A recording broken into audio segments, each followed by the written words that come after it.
بسم اللہ الرحمن الرحیم۔ شروع کرتا ہوں اللہ کے نام سے جو بے انتہا مہربان نہایت رحم کرنے والے ہیں۔ والسماء ذات البروج واليوم الموعود وشاهد ومشهود قتل أصحاب الأخدود النار ذات الوقود إذ هم عليها قعود وهم على ما يفعلون بالمؤمنين شهود وما نقموا منهم إلا أن يؤمنوا بالله العزيز الحميد الذي له ملك السماوات والأرض والله على كل شيء شهيد إن الذين فتنوا المؤمنين والمؤمنات ثم لم يتوبوا فلهم عذاب جهنم ولهم عذاب الحريق۔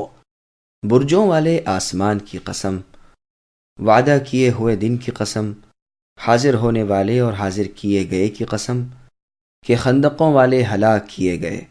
وہ ایک آگ تھی ایندھن والی، یہ لوگ اس کے آس پاس بیٹھے مسلمانوں کے ساتھ جو کر رہے تھے اپنے سامنے دیکھ رہے تھے۔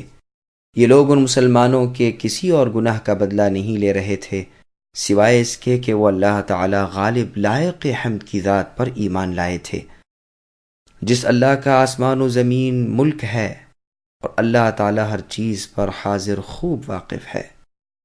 بے شک جن لوگوں نے مسلمان مرد و عورتوں کو ستایا پھر توبہ بھی نہ کی، ان کے لیے جہنم کا عذاب ہے اور جلنے کے عذاب ہیں۔ سامعین، اب ان آیتوں کی تفسیر سماعت کیجیے۔ بروج آسمانی کی قسم، بروج سے مراد بڑے بڑے ستارے ہیں، جیسا کہ اللہ نے فرمایا جعل فی السماء بروجا، جس کی تفسیر گزر چکی ہے۔ مجاہد رحمۃ اللہ علیہ سے مروی ہے کہ بروج وہ ہیں جن میں حفاظت کرنے والے رہتے ہیں۔ یحییٰ رحمۃ اللہ علیہ فرماتے ہیں کہ یہ آسمانی محل ہیں۔ منہال ابن عمرو رحمۃ اللہ علیہ کہتے ہیں کہ مراد اچھی بناوٹ والے آسمان ہیں۔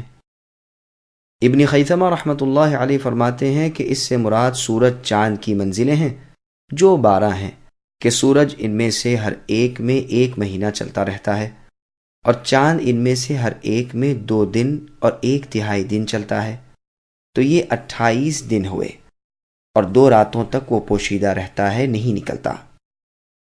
یوم مشہود کیا ہے؟ ابن جریر رحمۃ اللہ علیہ نے ایک حدیث ذکر کی کہ تمام دنوں کا سردار جمعہ کا دن ہے۔ ابن عباس رضی اللہ عنہما سے یہ بھی مروی ہے کہ شاہد سے مراد خود نبی صلی اللہ علیہ وسلم کی ذات ہے، اور مشہود سے مراد قیامت کا دن ہے۔ پھر آپ نے یہ آیت پڑھی ذَلِكَ يَوْمٌ مَجْمُوعٌ لَهُ النَّاسُ وَذَلِكَ يَوْمٌ مَشْهُودٌ، یعنی اس دن کے لیے لوگ جمع کیے گئے ہیں اور یہ دن مشہود یعنی حاضر کیا گیا ہے۔ ایک شخص نے حسن ابن علی رضی اللہ عنہ سے سوال کیا کہ شاہد اور مشہود کیا ہے؟ آپ نے فرمایا تم نے کسی اور سے پوچھا؟ اس نے کہا ہاں، ابن عمر اور ابن زبیر رضی اللہ عنہما سے۔ فرمایا انہوں نے کیا جواب دیا؟ کہا قربانی کا دن اور جمعے کا دن۔ فرمایا نہیں، بلکہ مراد شاہد سے محمد صلی اللہ علیہ وسلم ہے، جیسے قرآن میں اور جگہ ہے فَكَيْفَ إِذَا جِئْنَا مِن كُلِّ أُمَّةٍ بِشَهِيدٍ وَجِئْنَا بِكَ عَلَى هَؤُلَاءِ شَهِيدًا، یعنی آپ کا اس وقت اے نبی کیا حال ہوگا جب ہم ہر امت میں سے گواہ لائیں گے اور آپ کو ان پر گواہ بنائیں گے۔ اور مشہود سے مراد قیامت کا دن ہے۔ قرآن میں اللہ فرماتے ہیں وَذَلِكَ يَوْمٌ مَشْهُودٌ، یہ بھی مروی ہے کہ شاہد سے مراد ابن آدم اور مشہود سے مراد قیامت کا دن، اور مشہود سے مراد جمعے کا بھی مروی ہے، اور شاہد سے مراد خود اللہ بھی ہے اور عرفے کا دن بھی ہے۔ امام ابن جریر طبری نے ایک حدیث نبی صلی اللہ علیہ وسلم کی ذکر کی۔ آپ نے فرمایا جمعے کے دن مجھ پر بکثرت درود پڑھا کرو، وہ مشہود دن ہے جس پر فرشتے حاضر ہوتے ہیں۔ سعید ابن جبیر رحمۃ اللہ علیہ فرماتے ہیں شاہد خود اللہ ہیں۔ قرآن میں اللہ کہتے ہیں وَكَفَى بِاللَّهِ شَهِيدًا، اور مشہود ہم ہیں۔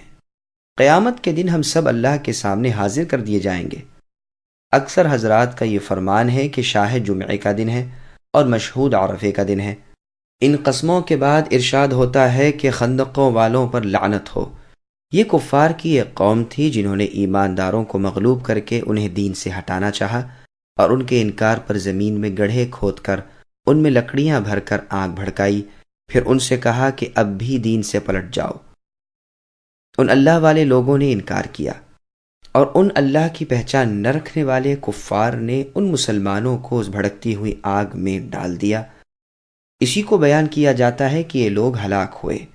یہ ایندھن بھری بھڑکتی ہوئی آگ کی خندقوں کے کناروں پر بیٹھے ان مؤمنوں کے جلنے کا تماشا دیکھ رہے تھے، اور اس عداوت و عذاب کا سبب ان مؤمنوں کا کوئی قصور نہ تھا، انہیں تو صرف ان کی ایمانداری پر غضب و غصہ تھا۔ دراصل غلبہ رکھنے والا اللہ تعالیٰ ہی ہے۔ اللہ کی پناہ میں آ جانے والا کبھی برباد نہیں ہوتا۔ وہ اپنے تمام اقوال و افعال، شریعت اور تقدیر میں قابل تعریف ہے۔ وہ اگر اپنے خاص بندوں کو کسی وقت کافروں کے ہاتھ سے تکلیف بھی پہنچا دے اور اللہ کا راز کسی کو معلوم نہ ہو سکے تو نہ ہو، لیکن دراصل وہ مصلحت و حکمت کی بنا پر ہی ہوتا ہے۔ اللہ تعالیٰ کے پاکیزہ اوصاف میں سے یہ بھی ہے کہ وہ زمینوں اور آسمانوں اور کل مخلوقات کے اکیلے مالک ہیں، اور وہ ہر چیز کے حاضر و ناظر ہیں، یعنی ہر چیز اللہ کے حضور پیش کی جائے گی اور ہر چیز کو اللہ دیکھ رہے ہیں۔ کوئی چیز اللہ سے مخفی نہیں، یعنی چھپی ہوئی نہیں ہے۔ علی رضی اللہ عنہ فرماتے ہیں کہ یہ واقعہ اہل فارس کا ہے۔ ان کے بادشاہ نے یہ قانون جاری کرنا چاہا کہ محرمات ابدیہ یعنی سگی ماں، بہن، بیٹی وغیرہ سب حلال ہیں، یعنی ان سے نکاح کیا جا سکتا ہے۔ اس وقت کے علماء کرام نے اس کا انکار کیا اور روکا۔ اس پر اس نے خندقیں کھدوا کر اس میں آگ جلا کر ان حضرات کو اس میں ڈال دیا۔ چنانچہ اہل فارس آج تک ان عورتوں کو حلال ہی جانتے ہیں۔ یہ بھی مروی ہے کہ یہ لوگ یمنی تھے۔ مسلمانوں میں اور کافروں میں لڑائی ہوئی، مسلمان غالب آ گئے، پھر دوسری لڑائی میں کافر غالب آ گئے، تو انہوں نے گڑھے کھدوا کر ایمان والوں کو جلا دیا۔ یہ بھی مروی ہے کہ یہ واقعہ اہل حبش کا ہے۔ یہ بھی مروی ہے کہ یہ واقعہ بنی اسرائیل کا ہے۔ انہوں نے دانیال اور ان کے ساتھیوں کے ساتھ یہ سلوک کیا تھا۔ اور اقوال بھی ہیں۔ کھائیوں والوں کا واقعہ مسند احمد میں ہے کہ رسول اللہ صلی اللہ علیہ وسلم فرماتے ہیں کہ اگلے زمانے میں ایک بادشاہ تھا، اس کے ہاں جادوگر تھا۔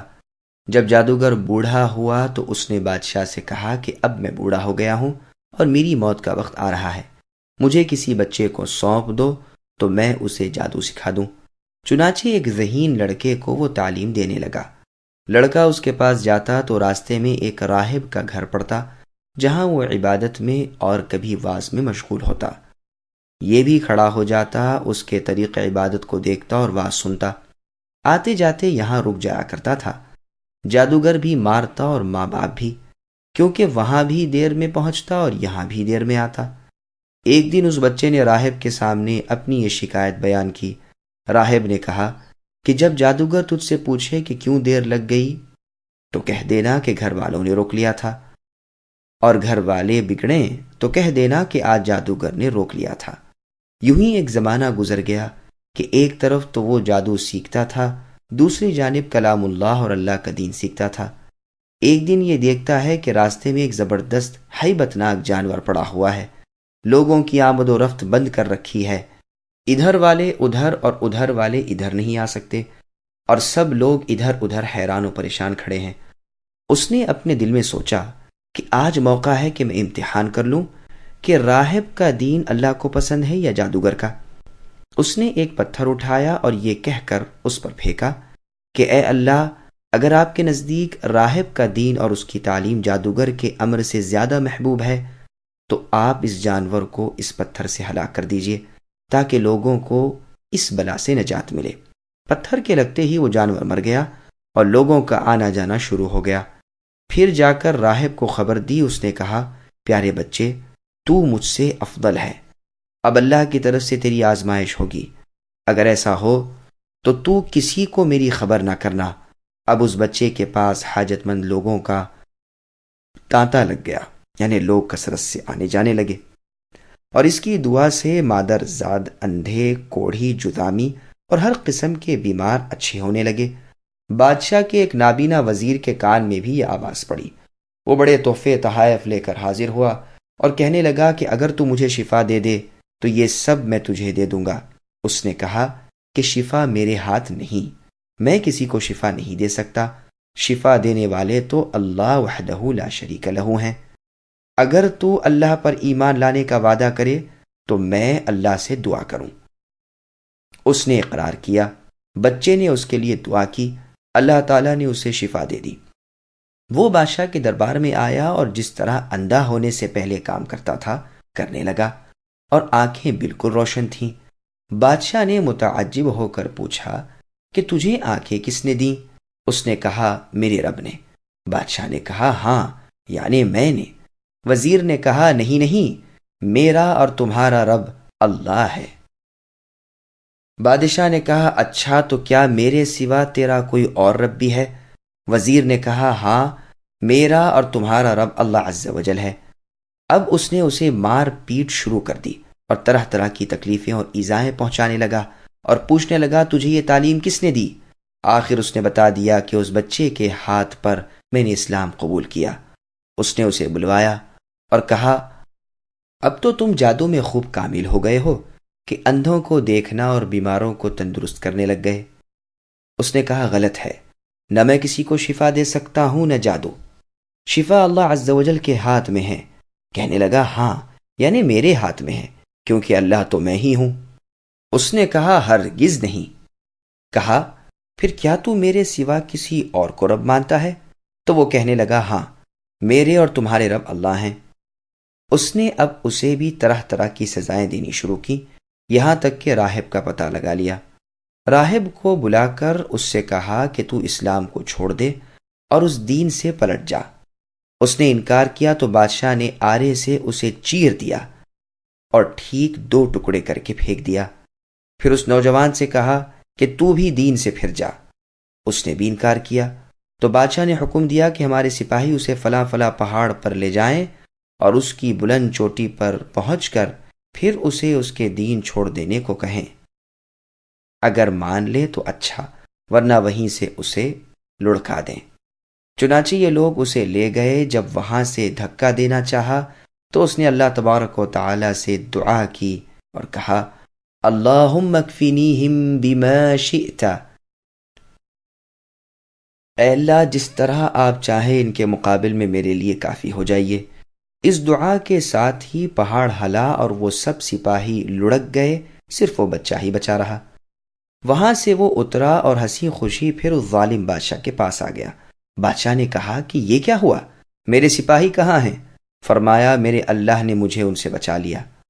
اس نے کچھ اور سپاہی بلوائے اور ان سے کہا کہ اسے کشتی میں بٹھا کر لے جاؤ اور بیچوں بیچ سمندر میں ڈبو کر چلے آؤ۔ یہ اسے لے کر چلے اور بیچ میں پہنچ کر جب سمندر میں پھینکنا چاہا تو اس نے پھر وہی دعا کی کہ اے اللہ جس چیز کے ذریعے سے آپ چاہیں ان کے مقابل میں میرے لیے کافی ہو جائیے۔ موج اٹھی اور وہ سپاہی سارے کے سارے سمندر میں ڈوب گئے، صرف وہ بچہ ہی باقی رہ گیا۔ یہ پھر بادشاہ کے پاس آیا اور کہا میرے رب نے مجھے ان سے بھی بچا لیا۔ اے بادشاہ تو چاہے تمام تر تدبیریں کر ڈال لیکن مجھے ہلاک نہیں کر سکتا۔ ہاں جس طرح میں کہوں اس طرح اگر کرے تو البتہ میری جان نکل جائے گی۔ اس نے کہا کیا کروں؟ فرمایا تمام لوگوں کو ایک میدان میں جمع کر، پھر کھجور کے تنے پر سولی چڑھا اور میرے ترکش میں سے ایک تیر نکال کر میری کمان پر چڑھا اور بسم اللہ رب ھذا الغلام یعنی اس اللہ تعالیٰ کے نام سے جو اس بچے کے رب ہیں کہہ کر وہ تیر میری طرف پھینک، وہ مجھے لگے گا اور اس سے میں مروں گا۔ چنانچہ بادشاہ نے یہی کیا، تیر بچے کی کنپٹی میں لگا، اس نے اپنا ہاتھ اس جگہ رکھ لیا اور شہید ہو گیا۔ اس کے اس طرح شہید ہوتے ہی لوگوں کو اس کے دین کی سچائی کا یقین آ گیا۔ چاروں طرف سے یہ آوازیں اٹھنے لگیں کہ ہم سب اس بچے کے رب یعنی اللہ پر ایمان لا چکے۔ یہ حال دیکھ کر بادشاہ کے ساتھی بڑے گھبرائے اور بادشاہ سے کہنے لگے اس لڑکے کی ترکیب ہم تو سمجھے ہی نہیں، دیکھیے اس کا یہ اثر پڑا کہ یہ تمام لوگ اس کے مذہب پر ہو گئے۔ ہم نے تو اسی لیے اسے قتل کیا تھا کہ کہیں یہ مذہب پھیل نہ پڑے، لیکن وہ ڈر تو سامنے ہی آ گیا اور سب مسلمان ہو گئے۔ بادشاہ نے کہا کہ اچھا یہ کرو کہ تمام محلوں اور راستوں میں خندقیں کھدواؤ، ان میں لکڑیاں بھرو اور ان میں آگ لگا دو۔ جو اس دین سے پھر جائے اسے چھوڑ دو، اور جو نہ مانے اسے اس آگ میں ڈال دو۔ ان مسلمانوں نے صبر و سہار کے ساتھ آگ میں جلنا منظور کر لیا اور اس میں کود کود کر گرنے لگے۔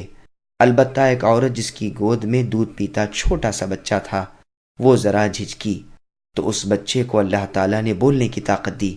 اس نے کہا، اماں کیا کر رہی ہو؟ تم تو حق پر ہو، صبر کرو اور اس میں کود پڑو۔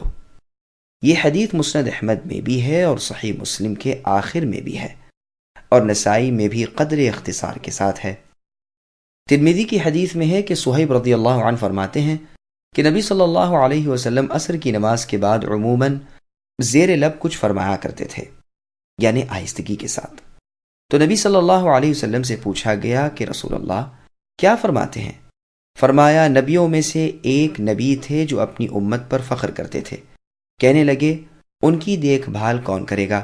تو اللہ تعالیٰ نے ان کی طرف وحی بھیجی کہ انہیں اختیار ہے، خواہ اس بات کو پسند کریں کہ میں خود ان سے انتقام لوں، خواہ اس بات کو پسند کریں کہ میں ان پر ان کے دشمنوں کو مسلط کر دوں۔ انہوں نے انتقام کو پسند کیا، چنانچہ ایک ہی دن میں ان میں سے 70,000 مر گئے۔ اس کے ساتھ ہی آپ صلی اللہ علیہ وسلم نے یہ حدیث بھی بیان کی جو اوپر گزری۔ پھر آخر میں نبی صلی اللہ علیہ وسلم نے قتلہ سے مجید تک کی آیتوں کی تلاوت فرمائی۔ یہ نوجوان شہید دفن کر دیے گئے تھے، اور عمر بن الخطاب رضی اللہ عنہ کی خلافت کے زمانے میں ان کی قبر سے انہیں نکالا گیا تھا۔ ان کی انگلی اسی طرح ان کی کن پٹی پر رکھی ہوئی تھی جس طرح بوقت شہادت تھی۔ امام ترمذی رحمۃ اللہ علیہ اسے حسن غریب بتلاتے ہیں، لیکن اس روایت میں صراحت نہیں کہ یہ واقعہ نبی صلی اللہ علیہ وسلم نے بیان فرمایا، تو ممکن ہے کہ صہیب رضی اللہ عنہ نے ہی اس واقعے کو بیان فرمایا ہو۔ ان کے پاس نصرانیوں کی ایسی حکایتیں بہت ساری تھیں، واللہ اعلم۔ امام محمد بن اسحاق رحمۃ اللہ علیہ نے بھی اس قصے کو دوسرے الفاظ میں بیان فرمایا ہے جو اس کے خلاف ہے۔ وہ کہتے ہیں کہ نجرانی لوگ بت پرست مشرک تھے، اور نجران کے پاس ایک چھوٹا سا گاؤں تھا جس میں ایک جادوگر تھا، نجرانیوں کو جادو سکھایا کرتا تھا۔ فیمون نامی ایک بزرگ عالم یہاں آئے، اور نجران اور اس گاؤں کے درمیان انہوں نے اپنا پڑاؤ ڈالا۔ شہر کے لڑکے جو جادوگر سے جادو سیکھنے جایا کرتے تھے، ان میں تاجر کا ایک لڑکا عبداللہ نامی تھا۔ اسے آتے جاتے راہب کی عبادت اور اس کی نماز وغیرہ کے دیکھنے کا موقع ملتا، اس پر غور و خوض کرتا اور دل میں اس کے مذہب کی سچائی جگا کرتی جاتی۔ پھر تو اس نے یہاں آنا جانا شروع کر دیا اور مذہبی تعلیم بھی اس راہب سے لینے لگا۔ کچھ دنوں بعد اس مذہب میں داخل ہو گیا اور اسلام قبول کر لیا، توحید کا پابند ہو گیا اور ایک اللہ تعالیٰ کی عبادت کرنے لگا، اور علم دین اچھی طرح حاصل کر لیا۔ وہ راہب اسم اعظم بھی جانتا تھا۔ اس نے ہر چند خواہش کی کہ اسے بتا دے، لیکن اس نے نہ بتایا اور کہہ دیا کہ ابھی تم میں اس کی صلاحیت نہیں آئی، تم ابھی کمزور دل والے ہو، اس کی طاقت میں تم میں نہیں پاتا۔ عبداللہ کے باپ تامر کو اپنے بیٹے کے مسلمان ہو جانے کی مطلق خبر نہ تھی۔ وہ تو اپنے نزدیک یہ سمجھ رہا تھا کہ میرا بیٹا جادو سیکھ رہا ہے اور وہیں آتا جاتا رہتا ہے۔ عبداللہ نے جب دیکھا کہ راہب مجھے اسم اعظم نہیں سکھاتے اور انہیں میری کمزوری کا خوف ہے، تو ایک دن انہوں نے تیر لیے اور جتنے نام اللہ تبارک و تعالیٰ کے انہیں یاد تھے، ہر تیر پر ایک ایک نام لکھا، پھر آگ جلا کر بیٹھ گئے اور ایک ایک تیر کو اس میں ڈالنا شروع کیا۔ جب وہ تیر آیا جس پر اسم اعظم تھا تو وہ آگ میں پڑتے ہی اچھل کر باہر نکل آیا، اور اس پر آگ نے بالکل اثر نہ کیا۔ سمجھ لیا کہ یہی اسم اعظم ہے۔ اپنے استاد کے پاس آئے اور کہا، اسم اعظم کا علم تو مجھے ہو گیا۔ استاد نے پوچھا، بتاؤ کیا ہے؟ اس نے بتایا۔ راہب نے پوچھا، کیسے معلوم ہوا؟ تو اس نے سارا واقعہ کہہ سنایا۔ تو فرمایا کہ بھائی، تم نے خوب معلوم کر لیا، واقعی یہی اسم اعظم ہے، اسے اپنے ہی تک رکھو، لیکن مجھے ڈر ہے کہ تم کھل جاؤ گے۔ ان کی یہ حالت ہوئی کہ نجران میں آئے، یہاں جس بیمار پر، جس دکھی پر، جس ستم رسیدہ پر نظر پڑی، اس سے کہا کہ اگر تم موحد بن جاؤ اور دین اسلام قبول کر لو تو میں اپنے رب سے دعا کرتا ہوں، وہ تمہیں شفا اور نجات دے دیں گے اور صحت مند کر دیں گے۔ وہ اسے قبول کر لیتا، یہ اسم اعظم کے ساتھ دعا کرتے، اللہ تعالیٰ اسے صحت یاب کر دیتے۔ اب نجرانیوں کے ٹھٹ لگنے لگے اور جماعت کی جماعت روزانہ مشرف باسلام اور فائز المرام ہونے لگی۔ آخر بادشاہ کو اس کا علم ہوا۔ اس نے اسے بلا کر دھمکایا کہ تو نے میری رعیت کو بگاڑ دیا اور میرے باپ داداؤں کے مذہب پر حملہ کیا، میں اس کی سزا میں تیرے ہاتھ پاؤں کاٹ کر تجھے چورنگ کرا دوں گا، یعنی سولی دے دوں گا۔ عبداللہ بن تامر نے جواب دیا کہ تو ایسا نہیں کر سکتا۔ اب بادشاہ نے اسے پہاڑ پر سے گرا دیا، لیکن وہ نیچے آ کر صحیح سلامت رہا، سارے جسم پر کہیں چوٹ بھی نہ آئی۔ نجران کے ان طوفان خیر دریاؤں میں گرداب کی جگہ انہیں ڈالا، جہاں سے کوئی بچ نہیں سکتا، لیکن یہ وہاں سے بھی صحت و سلامتی کے ساتھ واپس آ گئے۔ غرض ہر طرح عاجز آ گیا۔ تو پھر عبداللہ بن تامر نے فرمایا کہ اے بادشاہ سن، تو میرے قتل پر کبھی قادر نہ ہوگا، یہاں تک کہ تو اس دین کو مان لے جسے میں مانتا ہوں اور ایک اللہ کی عبادت کرنے لگے۔ اگر تو یہ کر لے گا تو پھر تو مجھے قتل کر سکتا ہے۔ بادشاہ نے ایسا ہی کیا۔ اس نے عبداللہ کا بتلایا ہوا کلمہ پڑھا اور مسلمان ہو کر جو لکڑی اس کے ہاتھ میں تھی اس سے عبداللہ کو مارا، جس سے کچھ یوں ہی سے کھریچ آئی اور اسی سے وہ شہید ہو گئے۔ اللہ ان سے خوش ہو اور اپنی خاص رحمتیں انہیں عنایت فرمائے۔ ان کے ساتھ ہی بادشاہ بھی مر گیا۔ اس واقعے نے لوگوں کے دلوں میں یہ بات پیوست کر دی کہ دین ان کا ہی سچا ہے۔ چنانچہ نجران کے تمام لوگ مسلمان ہو گئے اور عیسیٰ علیہ السلام کے سچے دین توحید پر قائم ہو گئے، اور وہی مذہب اس وقت برحق تھا۔ ابھی تک نبی صلی اللہ علیہ وسلم نبی بن کر دنیا میں آئے نہ تھے، لیکن پھر ایک زمانے کے بعد ان میں بدعتیں پیدا ہونے لگیں اور پھیل گئیں اور دین حق کا نور چھن گیا۔ غرض نجران میں عیسائیت کے پھیلنے کا اصلی سبب یہ تھا۔ ایک زمانے کے بعد ذونواس یہودی نے اپنے لشکر لے کر ان نصرانیوں پر چڑھائی کی اور غالب آ گیا۔ پھر ان سے کہا یا تو یہودیت قبول کر لو یا موت۔ انہوں نے قتل ہونا منظور کیا۔ اس نے خندقیں کھدوا کر آگ سے پر کر کے ان کو جلا دیا، بعضوں کو قتل بھی کیا، بعضوں کے ہاتھ پاؤں ناک کان کاٹ دیے وغیرہ۔ تقریباً 20,000 مسلمانوں کو اس سرکش نے قتل کیا۔ اسی کا ذکر آیت قتل اصحاب الاخدود میں ہے۔ ذونواس کا نام زرعہ تھا۔ اس کی بادشاہت کے زمانے میں اسے یوسف کہا جاتا تھا۔ اس کے باپ کا نام بیان اسعد ابی قریب تھا، جو تبع ہے، جس نے مدینے میں غزوہ کیا اور کعبے کو پردہ چڑھایا۔ اس کے ساتھ 2 یہودی عالم تھے۔ یمن والے انہی کے ہاتھ پر یہودی مذہب میں داخل ہوئے۔ ذونواس نے ایک ہی دن میں صرف صبح کے وقت ان کھائیوں میں 20,000 ایمان والوں کو قتل کیا۔ ان میں سے صرف ایک ہی شخص بچ نکلا، جس کا نام دوس ذی ثعلبان تھا۔ یہ گھوڑے پر بھاگ کھڑا ہوا۔ گوز کے پیچھے بھی گھوڑے سوار دوڑائے گئے، لیکن یہ ہاتھ نہ لگا۔ یہ سیدھا ملک شام روم قیصر کے پاس گیا۔ اس نے حبشہ کے بادشاہ نجاشی کو لکھا۔ چنانچہ دوس وہاں سے حبشہ کے نصرانیوں کا لشکر لے کر یمن آیا۔ اس کے سردار اریات اور ابرہہ تھے۔ یہودی مغلوب ہوئے، یمن یہودیوں کے ہاتھ سے نکل گیا۔ ذونواس بھاگ نکلا، لیکن وہ پانی میں غرق ہو گیا۔ پھر 70 سال تک یہاں حبشہ کے نصرانیوں کا قبضہ رہا۔ بالآخر سیف ابن ذی یزن حمیری نے فارس کے بادشاہ سے امدادی فوجیں اپنے ساتھ لیں اور 700 قیدی لوگوں سے اس پر چڑھائی کر کے فتح حاصل کی اور پھر سلطنت حمیری قائم کی۔ اس کا کچھ بیان سورہ فیل میں بھی آئے گا انشاءاللہ تعالی۔ سیرت ابن اسحاق میں ہے کہ ایک نجرانی نے عمر فاروق رضی اللہ عنہ کے زمانے میں نجران کی ایک بنجر غیر آباد زمین اپنے کسی کام کے لیے کھودی تو دیکھا کہ عبداللہ ابن تامر رحمۃ اللہ علیہ کا جسم اس میں ہے۔ آپ بیٹھے ہوئے ہیں، سر پر جس جگہ چوٹ آئی تھی وہیں ہاتھ ہے۔ ہاتھ اگر ہٹاتے ہیں تو خون بہنے لگتا ہے، پھر ہاتھ کو چھوڑ دیتے ہیں تو ہاتھ اپنی جگہ چلا جاتا ہے اور خون تھم جاتا ہے۔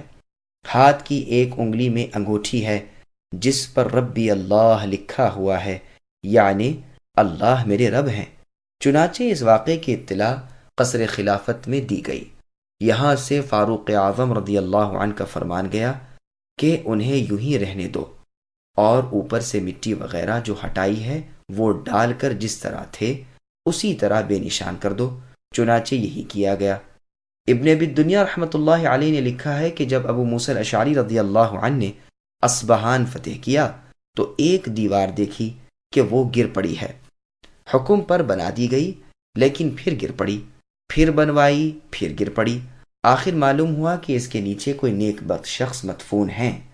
جب زمین کھودی گئی تو دیکھا کہ ایک شخص کا جسم کھڑا ہوا ہے، ساتھ ہی ایک تلوار ہے جس پر لکھا ہے میں حارث ابن مضاد ہوں جس نے کھائیوں والوں سے انتقام لیا۔ ابو موسیٰ الاشعری رضی اللہ عنہ نے اس لاش کو نکال لیا اور وہاں دیوار کھڑی کرا دی جو برابر رہی۔ میں کہتا ہوں یہ حارث ابن مضاد ابن عمر جرہمی ہے جو کعبۃ اللہ کے متولی ہوئے تھے۔ ثابت ابن اسماعیل ابن ابراہیم کی اولاد کے بعد اس کا لڑکا عمر ابن حارث ابن مضاد تھا جو مکے میں جرہم خاندان کا آخری بادشاہ تھا۔ جس وقت کے خزاعہ قبیلے نے انہیں یہاں سے نکالا اور یمن کی طرف جلا وطن کیا، یہی وہ شخص ہے جس نے پہلے عرب میں شعر کہا، جس شعر میں بے آباد مکہ کو اپنا آباد کرنا اور زمانے کے ہیر پھیر سے پھر وہاں سے نکالا جانا اس نے بیان کیا ہے۔ اس واقعے سے تو معلوم ہوتا ہے کہ یہ قصہ اسماعیل علیہ السلام کے کچھ زمانہ بعد کا اور بہت پرانا ہے، جو کہ اسماعیل علیہ السلام کے تقریباً 500 سال کے بعد کا معلوم ہوتا ہے۔ لیکن ابن اسحاق کی اس مطول روایت سے جو پہلے گزری، یہ ثابت ہو رہا ہے کہ یہ قصہ عیسیٰ علیہ السلام کے بعد کا اور محمد صلی اللہ علیہ وسلم سے پہلے کا ہے۔ زیادہ ٹھیک بھی یہی معلوم ہوتا ہے، واللہ اعلم۔ اور یہ بھی ہو سکتا ہے کہ یہ واقعہ دنیا میں کئی بار ہوا ہو، جیسے ابن ابی حاتم کی روایت سے معلوم ہوتا ہے کہ عبد الرحمن ابن جبیر رحمۃ اللہ علیہ فرماتے ہیں کہ تبع کے زمانے میں یمن میں خندقیں کھدوائی گئی تھیں، اور قسطنطین کے زمانے میں قسطنطینیہ میں بھی مسلمانوں کو یہی عذاب کیا گیا تھا۔ جبکہ نصرانیوں نے اپنا قبلہ بدل لیا، دین مسیح میں بدعتیں ایجاد کر لیں، توحید کو چھوڑ بیٹھے، تو اس وقت جو سچے دیندار تھے انہوں نے ان کا ساتھ نہ دیا اور اصلی دین پر قائم رہے، تو ان ظالموں نے خندقیں آگ سے پر کرا کر انہیں جلا دیا۔ اور یہی واقعہ بابل کی زمین پر عراق میں بخت نصر کے زمانے میں ہوا، جس نے ایک بت بنا لیا تھا اور لوگوں سے اسے سجدہ کراتا تھا۔ دانیال علیہ السلام اور ان کے دونوں ساتھی عزرا اور میشائیل نے اس سے انکار کیا، تو اس نے انہیں اس آگ کی خندق میں ڈال دیا۔ اللہ تعالیٰ نے آگ کو ان پر ٹھنڈا کر دیا، انہیں سلامتی عطا فرمائی، صاف نجات دی اور ان سرکش کافروں کو ان خندقوں میں ڈال دیا۔ یہ 9 قبیلے تھے، سب جل کر خاک ہو گئے۔ سدی رحمۃ اللہ علیہ فرماتے ہیں 3 جگہ یہ معاملہ ہوا، عراق میں، شام میں اور یمن میں۔ مقاتل رحمۃ اللہ علیہ فرماتے ہیں کہ خندقیں 3 جگہ تھیں، ایک تو یمن کے شہر نجران میں، دوسری شام میں، تیسری فارس میں۔ شام میں اس کا بانی انطنانوس رومی تھا، اور فارس میں بخت نصر، اور زمین عرب پر یوسف ذو نواس۔ شام اور فارس کی خندقوں کا ذکر قرآن میں نہیں، یہ ذکر نجران کا ہے۔ ربیع ابن انس رحمۃ اللہ علیہ فرماتے ہیں کہ ہم نے سنا ہے فترہ کے زمانے میں، یعنی عیسیٰ علیہ السلام اور نبی صلی اللہ علیہ وسلم کے درمیانی زمانے میں، ایک قوم تھی، انہوں نے جب دیکھا کہ لوگ فتنے اور شر میں گرفتار ہو گئے ہیں اور گروہ گروہ بن گئے ہیں اور ہر گروہ اپنے خیالات میں خوش ہے، تو ان لوگوں نے انہیں چھوڑ دیا اور یہاں سے ہجرت کر کے الگ ایک جگہ بنا کر وہیں رہنا سہنا شروع کیا، اور اللہ تعالیٰ کی مخلصانہ عبادت میں یکسوئی کے ساتھ مشغول ہو گئے، نمازوں کی پابندی، زکوٰۃوں کی ادائیگی میں لگ گئے اور ان سے الگ تھلگ رہنے لگے، یہاں تک کہ ایک سرکش بادشاہ کو اس اللہ والی جماعت کا پتہ لگ گیا۔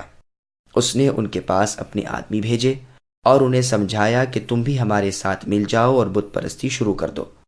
ان سب نے بالکل انکار کیا کہ ہم سے یہ نہیں ہو سکتا کہ اللہ وحدہ لا شریک لہ کے سوا کسی اور کی بندگی کریں۔ بادشاہ نے کہلوایا کہ اگر تمہیں یہ منظور نہیں تو میں تمہیں قتل کراؤں گا۔ جواب ملا کہ جو چاہو کرو، لیکن ہم سے دین نہیں چھوڑا جائے گا۔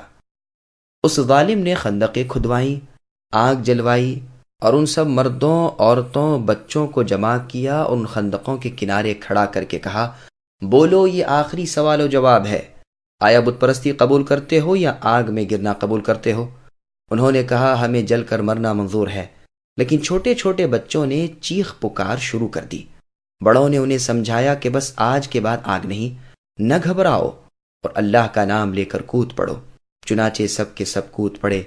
انہیں آنچ بھی نہیں لگنے پائی تھی کہ اللہ نے ان کی روحیں قبض کر لیں اور آنکھ خندقوں سے باہر نکل پڑی اور ان بد کردار سرکشوں کو گھیر لیا، اور جتنے بھی تھے سارے کے سارے جلا دیے گئے۔ اس کی خبر ان آیتوں یعنی قتل اصحاب الاخدود میں ہے۔ تو اس بنا پر فتنو کے معنی ہوئے کہ جلایا۔ تو اللہ تعالیٰ فرماتے ہیں کہ ان لوگوں نے مسلمان مردوں عورتوں کو جلا دیا ہے، اگر انہوں نے توبہ نہ کی یعنی اپنے اس فعل سے باز نہ آئے، اپنے اس کیے پر نادم نہ ہوئے، تو ان کے لیے جہنم ہے اور جلنے کا عذاب ہے، تاکہ بدلہ بھی ان کے عمل جیسا ہو۔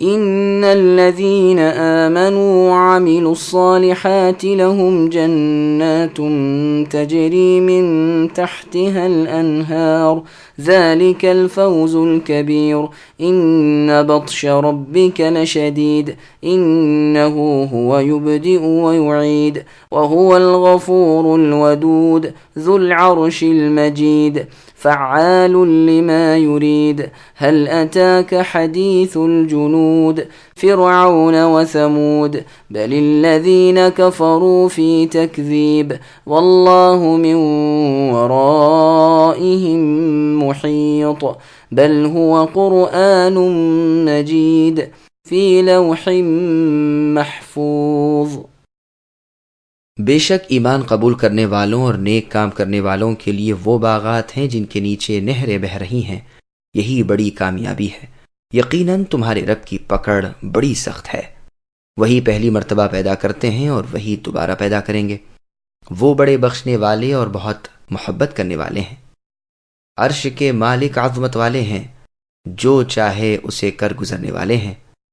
تمہیں لشکروں کی خبر بھی ملی ہے، یعنی فرعون اور ثمود کی؟